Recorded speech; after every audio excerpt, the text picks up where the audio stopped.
Pa? Ano pa?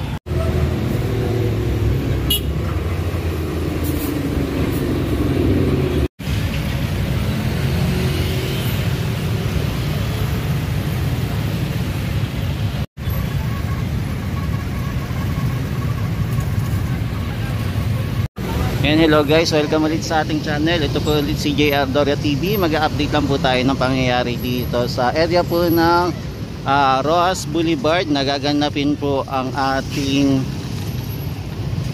ating rally para po bukas. Magsisimula po sa November 16 hanggang November 18 po.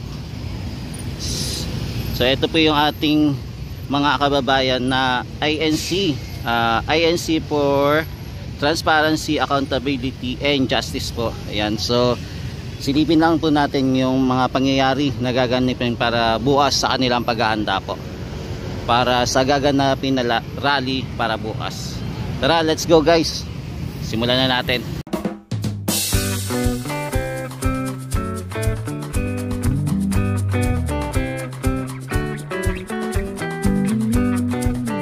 Yan, so dito tayo guys papunta sa area po ng grandstand. Yan, makikita po natin na nagsiset up na po sila. Yan, lapitan natin ng konti para malinaw po. Ayan, tapos meron na din po silang mga signage or billboard para sa rally for transparency and a better democracy. Yan, so ito gaganapin po para bukas pero naghahanda na po sila. Yan, sisilip lang po tayo ng event dito para alam natin kung ano po yung mangyayari.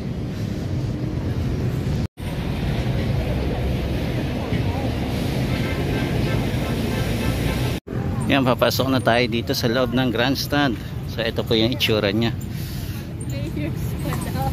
Yan, so may nakikita na po tayo mga signage dito. Yan, ito guys, sobrang lawak po itong lugar na to, no. Tapos ito nakatayo na din po yung mga nakasulat dito. Ayan, yung mga tarpaulin na ginamit nila. Ayan, expose the deeds of evil. Ayan, ayan po yung nakasulat. Ayan, sobrang lawak po itong grandstand. Ayan, check natin kung gaano karami yung pupunta dito. Ayan, hindi ko po alam kung hanggang anong oras po yung magiging event po nila dito sa area.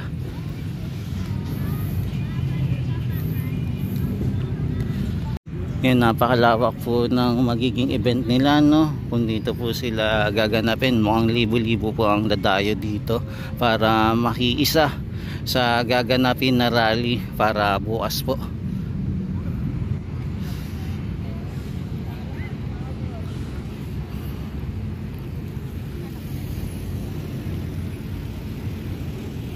Yan, etong rally na to ay nasa harap lang ng nasa likod po ng Ocean. Yan, yung Ocean Park. Ayan. Laki, no? Laki-laki ng lugar. Grabe. Ilan libo kaya yung a-attend dito, mga tropa kids, para makiisa sa expose the deeds of the evil.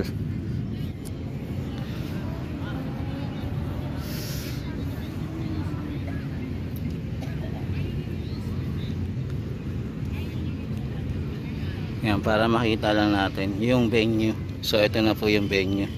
Dito po gaganapin nila. Yan, medyo mahirap din po mag live dito kasi mahina po yung signal. Hindi po ganong kalakas.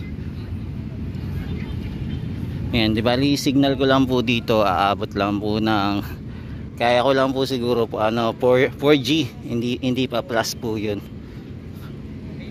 Yan, lawak, grabe, no. Yan, sobrang lawak po ng lugar na ito dito sa grandstand po. Tapos ito, nagpe-prepare na po sila ng stage para bukas po. Yan, so ito po yung malaking stage nila, no. Tapos ito yung malaking screen. Lalapitan natin para makita natin naman ng. Yan, pinapakita ko lang po kung ano mangyayari po para bukas yung event na mangyayari. Hindi lang masyado makita, no, kahit tinutok na natin. Ayan, ayan, nakita nyo na. Transparency for better democracy. Tapos dito guys, makikita din natin na meron na din tayong TV5 na nagbabalita dito sa area. Kumbaga, nandito din sila para maghanda para sa mangyayari para bukas po.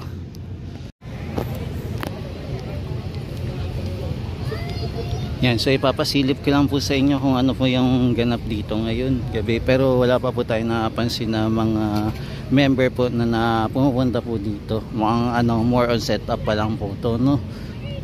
Yan, nakikita nyo naman po yung napakagandang stage na ginawa nila para sa event na gaganapin para bukas po.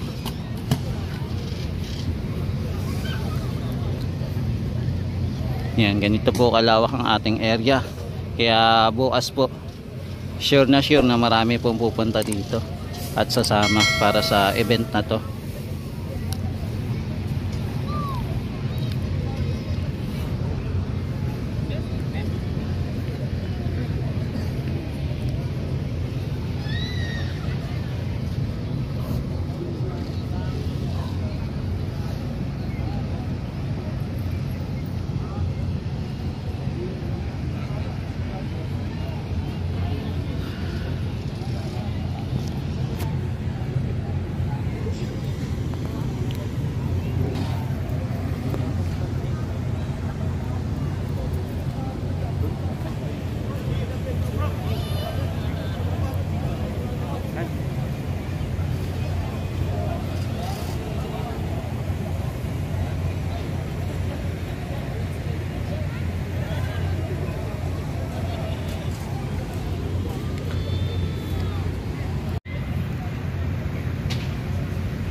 Yan, kaya abangan na lang natin mga tropa kids kung makakapunta tayo, kung kaya natin makapasyal dito at masilayan natin yung ganap dito sa para sa event ng INC o tinatawag po natin na Iglesia ni Cristo po.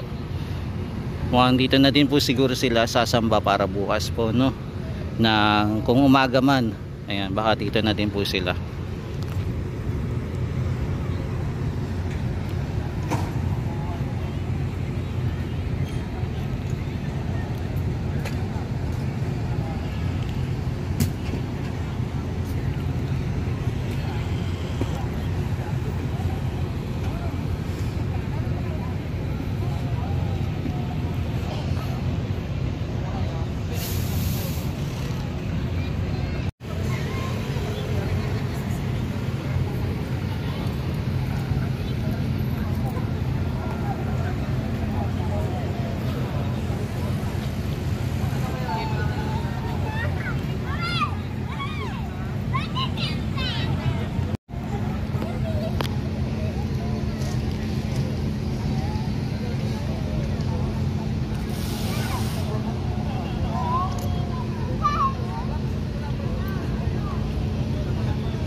Yan, so mga tropa kids, ito muna yung latest update natin dito sa area po ng grandstand para sa event po ng INC po, para sa event po nila bukas para sa Rally for Transparency Yan, and better.